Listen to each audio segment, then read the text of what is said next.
এনসিপিতে যোগদানের গুঞ্জন ঘিরে রাজনৈতিক অঙ্গনে নতুন আলোচনা তৈরি হয়েছে।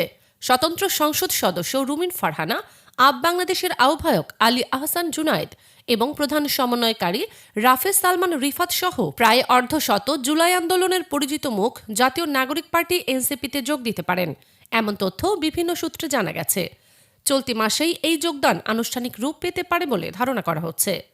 জুলাই আন্দোলনের পক্ষের শক্তিকে এক প্ল্যাটফর্মে আনার লক্ষ্যে এনসিপি সক্রিয়ভাবে যোগাযোগ চালিয়ে যাচ্ছে বিভিন্ন ব্যক্তি, দল ও সংগঠনের সঙ্গে।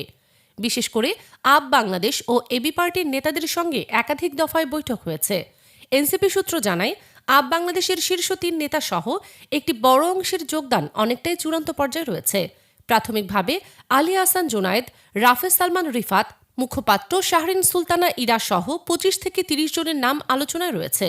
এছাড়া এবি পার্টির একটি অংশ ব্যারিস্টার খান আজম, আবদুল্লাহ আল মামুন রানা ও শাহাদাতুল্লাহ টুটুলের মতো নেতাদের সঙ্গেও আলোচনা চলছে।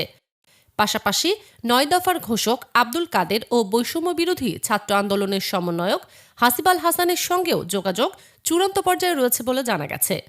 তবে রুমিন ফারহানার যোগদান এখনও নিশ্চিত নয়, যদিও তার সঙ্গে নিয়মিত যোগাযোগ রাখা হচ্ছে। সংশ্লিষ্টরা বলছেন বিষয়টি এখনও আলোচনার পর্যায়ে আছে। এদিকে এনসিপি দ্রুত একটি আনুষ্ঠানিক অনুষ্ঠানের মাধ্যমে নতুনদের বরণ করে নেয়ার প্রস্তুতি নিচ্ছে।